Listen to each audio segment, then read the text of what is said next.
Charlie Munger, Warren Buffett's partner for over 6 decades, a man who turned $100 million into billions, once said the first $100,000 is the hardest. Not hard, the hardest. And then he added something that most people don't quote. I don't care what you have to do. If it means walking everywhere and not eating anything that wasn't purchased with a coupon, find a way to get your hands on $100,000. He didn't say that because $100,000 is a lot of money. He said it because $100,000 is where the math changes. If you invest $500 a month at an 8% average annual return, the first $100,000 takes about 10.5 years. The second $100,000 takes 5.1 years, the third takes 3.8 years, and the fourth takes under 3 years. Same contribution, same return, radically different timelines. The first $100,000 takes more than twice as long as the second, and the third takes less than half as long as the first. That's not motivation, that's mathematics. And this video will walk you through exactly why those numbers work that way, where you are on the curve right now, and what you need to do differently depending on whether you're in the grind phase, the crossover phase, or the acceleration phase, because each one has different rules. To understand why the first $100,000 feels like dragging a boulder uphill, you need to see what's actually happening inside the account. In year 1, you contribute $6,000. Your returns generate about $260. Total $6,260. The returns are pocket change, depressing pocket change. You saved $500 a month for 12 months, and the magic of compound interest handed you $260. That's about $21 a month in returns. That barely covers a single meal. No wonder people quit. In year 5, you've contributed $30,000. Returns have added about $7,300. Total, roughly $37,300. Better, but you've been doing this for 5 years and your money has only generated $7,300 on its own. Your contributions are still doing 80% of the work. You are the engine. Compounding is the guy sitting in the passenger seat doing nothing useful. In year 10, you've contributed $60,000. Returns have added about $38,000. Total, roughly $98,000. And right here, right at the edge of $100,000, something shifts. Your returns in year 10 alone are about $7,800. That's more than your entire return from the first 5 years combined. In a single year, the passenger just grabbed the steering wheel. This is the inflection point.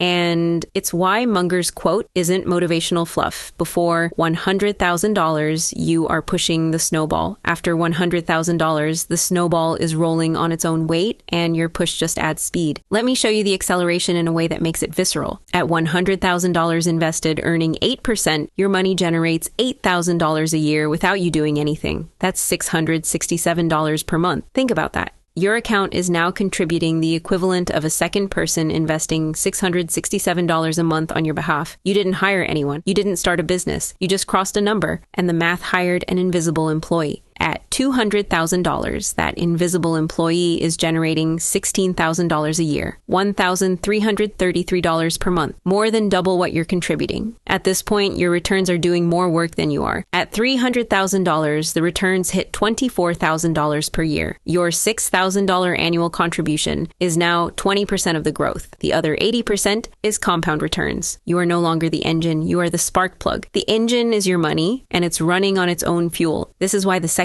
$100,000 takes half the time. It's not that you saved faster. It's that your money started saving for you. So here's the question that matters. Where are you on this curve, and what should you be doing at each phase? Phase 1, $0 to $100,000. The grind. This phase takes 7 to 12 years depending on your contribution rate, and there is no shortcut. Compound interest is not going to bail you out in this phase. The returns are too small to matter. In this phase, you have exactly one lever, savings rate. The rules for this phase are different from every other phase. You need to maximize the amount that gets invested every month, because at this stage, every additional $100 contributed matters more than a 1% increase in returns. The difference between investing $400 a month and $600 a month during this phase is 2 to 3 years of timeline. That's not trivial. That's the difference between hitting the inflection point at 38 or at 41. This is the phase where the boring $500 rule from the previous video matters most. The 2 extra home-cooked dinners, the subscription audit, the car extension. These aren't permanent lifestyle changes. They're accelerators designed to shorten the grind phase. Once you cross $100,000 and the math starts working for you, the pressure on your savings rate relaxes. But in this phase, savings rate is everything.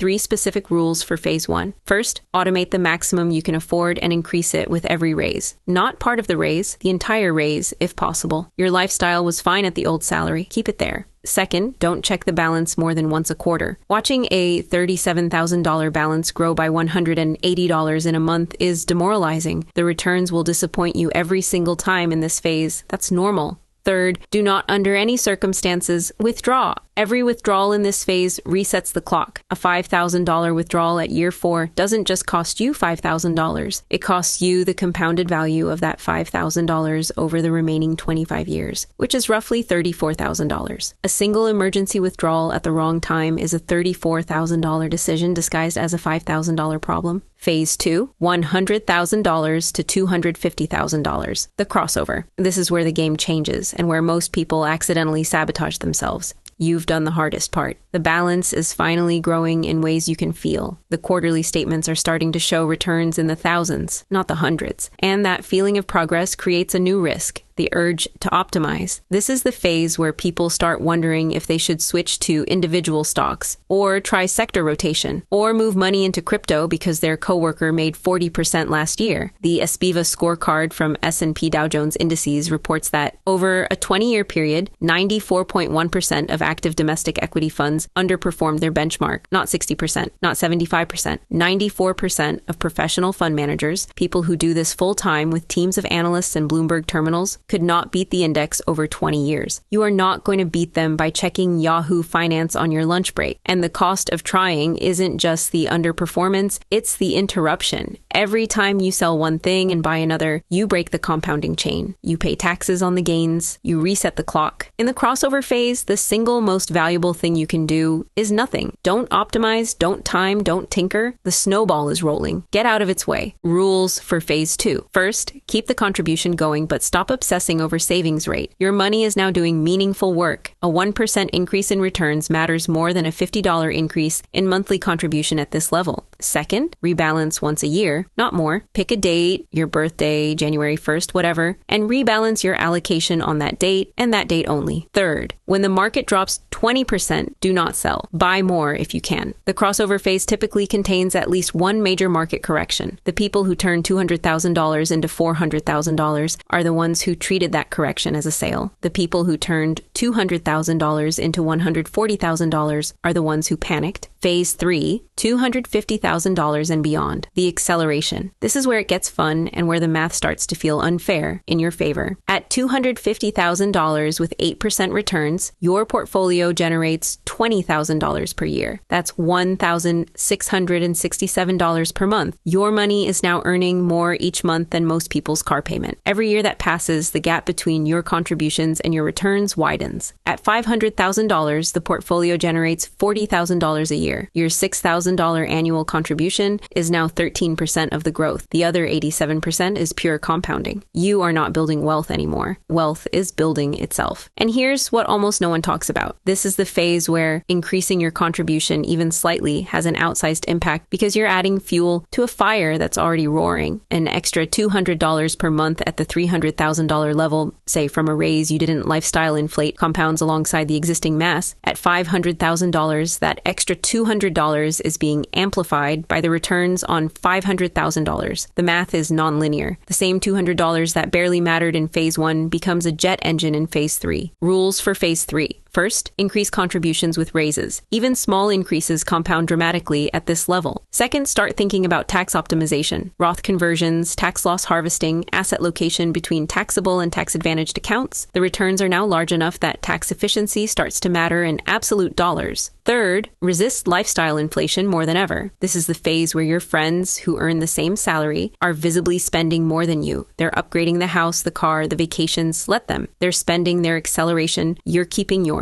Let me show you what the full timeline looks like for someone investing $500 a month at 8%, $0 to $100,000, 10.5 years, $100,000 to $200,000, 5.1 years, $200,000 to $300,000, 3.8 years, $300,000 $200,000 to $400,000, 2.9 years. $400,000 to $500,000, 2.4 years. $500,000 to $600,000, 2.0 years. $600,000 to $700,000, 1.7 years. The first $100,000 took a decade. The seventh $100,000 took less than 2 years. Same person, same contribution, same return, different math, and that's the punchline of the entire concept. The first $100,000 is not a financial milestone, it's a physics milestone. It's the point where your money develops enough mass to generate its own gravity. Before it, you're fighting. After it, you're riding. The median net worth for Americans in their 20s is about $6,600. For those in their 30s, it's around $24,000. Most people will spend their entire 30s climbing toward $100,000 and wondering why it feels so slow. It feels slow because it is slow. That's not a failure. That's the math. The grind is supposed to be a grind. The question isn't whether it's hard, it's whether you understand that the hardness is temporary and that everything after $100,000 is a fundamentally different experience. The people who build wealth are not the people who found a shortcut through phase one. There is no shortcut through phase one. They are the people who survived phase one long enough to reach phase two and then had the discipline to do nothing while phase three took over. That's the whole strategy. Contribute consistently. Don't withdraw. Don't optimize. Don't panic. And don't quit during the 10 years when it feels like nothing is happening, because those 10 years are the price of everything that happens after.